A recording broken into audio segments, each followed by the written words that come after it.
Bismillahirrahmanirrahim. Assalamualaikum warahmatullahi wabarakatuh. Perkenalkan, nama saya Saipul, NIM 180301010115 dari Prodi Komunikasi Penyiaran Islam kelas B. Tugas yaitu interaksi sosial. Kemudian mata kuliah psikologi sosial. Kemudian dosen pengampu yaitu Ibu Khairunisa Samsu SPD MPD.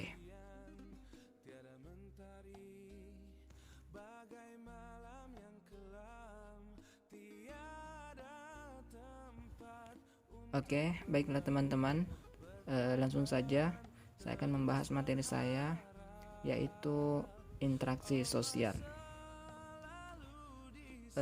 Terlebih dahulu kita masuk dalam tindakan sosial. Apa itu tindakan sosial?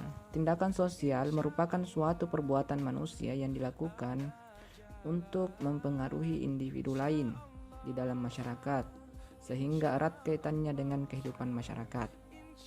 Kemudian kita masuk dalam interaksi sosial.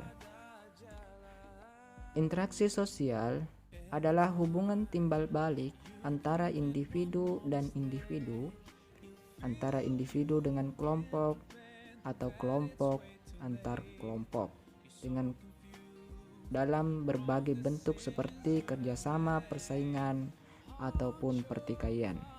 Kemudian selanjutnya yaitu bentuk tindakan sosial. Ada yang disebut dengan rasionalitas instrumental, rasionalitas yang berorientasi nilai, tindakan tradisional, tindakan dan tindakan efektif. Kemudian selanjutnya kita masuk dalam ciri-ciri interaksi sosial. Yang pertama yaitu jumlah pelaku 2 orang atau lebih. Adanya komunikasi antar pelaku dengan menggunakan simbol atau lambang. Kemudian yang ketiga, adanya dimensi waktu yang meliputi masa lalu, masa kini, dan masa yang akan datang. Kemudian yang terakhir yaitu adanya tujuan yang hendak dicapai sebagai hasil dari interaksi sosial tersebut. Kemudian selanjutnya kita masuk dalam faktor pendorong interaksi sosial. Di sini ada yang disebut dengan faktor eksternal, kemudian faktor internal. Kita ke faktor eksternal dulu. Faktor eksternal meliputi imitasi, sugesti, identifikasi, simpati, dan empati. Kemudian masuk dalam faktor internal. Faktor yaitu faktor pendorong, faktor dorongan untuk meneruskan atau mengembangkan keturunan. Yang kedua, dorongan untuk memenuhi kebutuhan.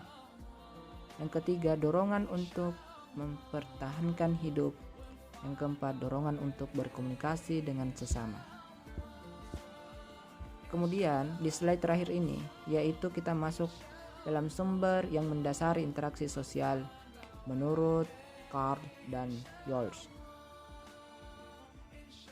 Yang pertama yaitu ada yang disebut dengan warna kulit, usia, yang ketiga jenis kelamin, yang keempat penampilan fisik, yang kelima bentuk tubuh, yang keenam pakaian, dan yang ketujuh wacana.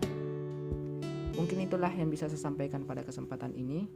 Terima kasih atas waktunya. Semoga bermanfaat untuk kita semua. Saya